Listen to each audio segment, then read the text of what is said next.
ನಮಸ್ಕಾರ ವೀಕ್ಷಕರೇ, ನೋಡಿ ನೀವು ನೋಡ್ತಾ ಇದ್ದೀರಿ ರೇಣುಕಾ ಅಡುಗೆ ಚಾನಲ್. ಇವಾಗ ರೇಣುಕಾ ಅಡುಗೆ ಮನೆಗೆ ಸ್ವಾಗತ. ಇವತ್ತು ನಾನು ನಿಮಗೆ ಟೊಮ್ಯಾಟೊ ಸಾಂಬಾರು ಯಾವ ರೀತಿಯಾಗಿ ಮಾಡೋದು ಅಂತ ಹೇಳ್ಕೊಡ್ತಾ ಇದ್ದೀನಿ. ಇವಾಗ ನೋಡಿ, ಸ್ವಲ್ಪ ಕರಿಬೇವು ತೆಗೆದುಕೊಂಡಿನಿ, ಸ್ವಲ್ಪ ಜಜ್ಜಿರ್ತಕ್ಕಂಥ ಬೆಳ್ಳುಳ್ಳಿ, ಸ್ವಲ್ಪ ಒಂದು ಟೊಮ್ಯಾಟೊ ಚಿಕ್ಕದಾಗಿ ಕಟ್ ಮಾಡಿರ್ತಕ್ಕಂಥದ್ದು, ಸ್ವಲ್ಪ ಕೊತ್ತಂಬರಿ, ಸ್ವಲ್ಪ ಸಾಸಿವೆ, ಸ್ವಲ್ಪ ಜೀರಿಗೆ, ಸ್ವಲ್ಪ ಅರಿಶಿನ ಪುಡಿ, ರುಚಿಗೆ ಬೇಕಾದಷ್ಟು ಉಪ್ಪು. ನೋಡಿ, ಇವಾಗ ಒಂದು ಬಾಣಲಿ ಇಟ್ಕೊಂಡು ನಾನು ಅದಕ್ಕೆ ಎಣ್ಣೆಯನ್ನು ಹಾಕ್ತಾಯಿದ್ದೀನಿ. 2 ಸ್ಪೂನ್ ಆಗುವಷ್ಟು ಎಣ್ಣೆಯನ್ನು ಹಾಕಬೇಕಾಗುತ್ತದೆ. ಹಾಕಿ ಇವಾಗ ನೋಡಿ ಸ್ವಲ್ಪ ಸಾಸಿವೆ ಹಾಕೋತಾ ಇದ್ದೀನಿ. ಸಾಸಿವೆ ಚಟಪಟ ಅಂದ ನಂತರ ಸ್ವಲ್ಪ ಜೀರಿಗೆ ಹಾಕಿ, ಸ್ವಲ್ಪ ಜಜ್ಜಿರ್ತಕ್ಕಂಥ ಬೆಳ್ಳುಳ್ಳಿಯನ್ನು ಹಾಕಿ, ಇವಾಗ ಸ್ವಲ್ಪ ಕರಿಬೇವನ್ನು ಹಾಕಿ ನೋಡಿ. ಇವಾಗ ಇದನ್ನು ನಾವು ಚೆನ್ನಾಗಿ ಎಣ್ಣೆಯಲ್ಲಿ ಸ್ವಲ್ಪ ಫ್ರೈ ಮಾಡಬೇಕಾಗುತ್ತದೆ. ಇವಾಗ ನಾವು ಒಲೆಯನ್ನು ಮೀಡಿಯಂ ಫ್ಲೇಮಲ್ಲಿ ಇಡಬೇಕಾಗುತ್ತದೆ, ಇಲ್ಲಾಂದರೆ ಒಗ್ಗರಣೆ ಎಲ್ಲ ಸೀದು ಹೋಗಿಬಿಡ್ತಾರೆ. ಇವಾಗ ನೋಡಿ ಟೊಮ್ಯಾಟೊ ಹಾಕ್ತಾ ಇದ್ದೀನಿ. ಟೊಮ್ಯಾಟೊ ಹಾಕ್ಕೊಂಡು ಇವಾಗ ಸ್ವಲ್ಪ ಸಾಫ್ಟ್ ಆಗೋವರೆಗೂ ಒಂದು ಪ್ಲೇಟನ್ನು ಮುಚ್ಚಬೇಕಾಗುತ್ತದೆ ನಾವು. ನೋಡಿ ಇವಾಗ ಪ್ಲೇಟ್ ತೆಗೆದ ತಕ್ಷಣ ಇವಾಗ ಸ್ವಲ್ಪ ಸಾಫ್ಟ್ ಆಗಿದೆ. ನೋಡಿ ಯಾವ ರೀತಿಯಾಗಿ ಕಾಣ್ತಾ ಇದೆ ಅಂತ. ಇದಕ್ಕೆ ಸ್ವಲ್ಪ ಕೊತ್ತಂಬರಿ ಸೊಪ್ಪನ್ನು ಹಾಕಿದ್ದೇನೆ. ಹಾಕಿ ಚೆನ್ನಾಗಿ ಸ್ವಲ್ಪ ನಾವು ಫ್ರೈ ಮಾಡ್ಕೋಬೇಕಾಗುತ್ತದೆ. ಈ ರೀತಿಯಾಗಿ ಫ್ರೈ ಮಾಡಿಕೊಂಡು ಇನ್ನೂ ಸ್ವಲ್ಪ ಬೇಯಲು ಬಿಡಬೇಕಾಗುತ್ತದೆ. ಅಂದರೆ ಟೊಮ್ಯಾಟೊ ಕೂಡ ತುಂಬ ಸಾಫ್ಟಾಗಿ ಚೆನ್ನಾಗಿ ಬೇಯುತ್ತದೆ.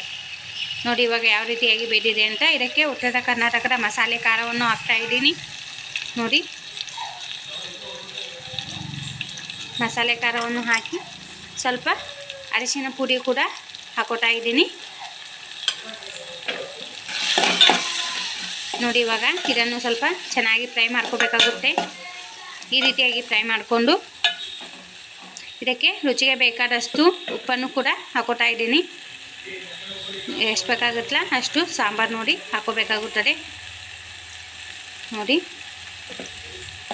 ಇವಾಗ ಇದನ್ನು ಸ್ವಲ್ಪ ಫ್ರೈ ಮಾಡಿಕೊಂಡು ಈಗ ನಾವು ಕಡಲೆ ಹಿಟ್ಟು ಇರ್ತದಲ್ಲ, ಆ ಕಡಲೆ ಹಿಟ್ಟನ್ನು ಸ್ವಲ್ಪ 1 ಸ್ಪೂನಷ್ಟು ನೀರಲ್ಲಿ ಕಲಿಸ್ತಾ ಇದ್ದೀನಿ. ನೋಡಿ ಕಲಿಸಿಟ್ಕೊಂಡಿನಿ ನಾನು. ಇವಾಗ ಅದನ್ನು ಕೂಡ ಒಗ್ಗರಣೆಗೆ ಹಾಕೋತಾ ಇದ್ದೀನಿ. ಅಂದರೆ ಸ್ವಲ್ಪ ಟೊಮ್ಯಾಟೊ ಸಾಂಬಾರು ಗಟ್ಟಿಯಾಗಲಿ ಅಂತ, ತಿಕ್ಕಾಗಿ ಬರಲಿ ಅಂತ ಇದಕ್ಕೆ ಕಡಲೆ ಹಿಟ್ಟನ್ನು ಕಲಿಸಿ ಹಾಕೋತಾ ಇದ್ದೀವಿ. ಇದೇ ರೀತಿಯಾಗಿ ಕಲಿಸ್ಕೊಂಡು ಹಾಕ್ಕೊಂಡು ನೋಡಿ ಇವಾಗ ನಾನು ಚೆನ್ನಾಗಿ ಮಿಕ್ಸ್ ಮಾಡ್ಕೋತಾ ಇದ್ದೀನಿ. ನೀರಲ್ಲಿ ಕಲಿಸಿ ಹಾಕೋದ್ರಿಂದ ಟೇಸ್ಟ್ ಕೂಡ ಕಡಲೆ ಹಿಟ್ಟು ಹಾಕೋದ್ರಿಂದ ತುಂಬ ಚೆನ್ನಾಗಿ ಬರುತ್ತದೆ. ಇದಕ್ಕೆ ನೋಡಿ ನಿಮಗೆ ಎಷ್ಟು ಬೇಕಾಗುತ್ತಲ್ಲ ಅಷ್ಟು ತಿಳಿಯಾಗಿ ನೀರನ್ನು ಹಾಕೋಬೇಕಾಗುತ್ತದೆ. ನಿಮಗೆ ಗಟ್ಟಿ ಬೇಕಂದರೆ ಸ್ವಲ್ಪ 2 ಸ್ಪೂನಷ್ಟು ಕಡಲೆ ಹಿಟ್ಟು ಹಾಕೋಬೇಕಾಗುತ್ತದೆ. ನೋಡಿ ಇವಾಗ ಸಾಂಬಾರು ಕೂಡ ತುಂಬ ಚೆನ್ನಾಗಿ ಬಂದಿದೆ. ಗಮ್ ಅಂತ ವಾಸನೆ ಬರ್ತಾ ಇದೆ. ನೋಡಿ ಅಂಗನವಾಡಿಯಲ್ಲಿ ಕೊಟ್ಟಿರ್ತಕ್ಕಂಥ ಮಸಾಲೆ ಪೌಡ್ರನ್ನು ನಾನು ಹಾಕೋತಾ ಇದ್ದೀನಿ, ಸಾಂಬಾರು ಪುಡಿಯನ್ನು. ಇದು ಅಂಗನವಾಡಿಯಲ್ಲಿ ಕೊಟ್ಟಿರ್ತಕ್ಕಂಥದ್ದು, ವೇಸ್ಟ್ ಮಾಡಬೇಡ್ರಿ, ಹಾಕೋರಿ. ನೋಡಿ ಇವಾಗ ಸ್ವಲ್ಪ ಬೆಲ್ಲ ಕೂಡ ಹಾಕೋತಾ ಇದ್ದೀನಿ. ಬೆಲ್ಲ ಹಾಕಿ ನಾವು ಇದನ್ನು ಸ್ವಲ್ಪ ಚೆನ್ನಾಗಿ ಮಿಕ್ಸ್ ಮಾಡ್ಕೋಬೇಕಾಗುತ್ತದೆ. ಅಂದರೆ ಚೆನ್ನಾಗಿ ಮಿಕ್ಸ್ ಮಾಡೋದ್ರಿಂದ ಬೆಲ್ಲ ಕೂಡ ಕರಗುತ್ತದೆ. ಇವಾಗ ನೋಡಿ ಯಾವ ರೀತಿಯಾಗಿ ಚೆನ್ನಾಗಿ ಕಾಣ್ತಾ ಇದೆ ಅಂತ. ಸಾಂಬಾರು ನೋಡಿದರೆ ಇವಾಗಲೇ ಅನ್ನ ಸಾಂಬಾರು ತಿನ್ಬೇಕು ಅನಿಸುತ್ತದೆ. ಆ ರೀತಿಯಾಗಿ ಸಾಂಬಾರು ಕೂಡ ಚೆನ್ನಾಗಿ ಬಂದಿದೆ. ನೋಡಿ ಇವಾಗ ಇದನ್ನು ಸ್ವಲ್ಪ ಕುಡಿಯಲಿಕ್ಕೆ ಬಿಟ್ಟು ನೋಡಿ ಈಗ ಕುಡಿತಾ ಇದೆ ಸಾಂಬಾರು ಯಾವ ರೀತಿಯಾಗಿ ಅಂತ.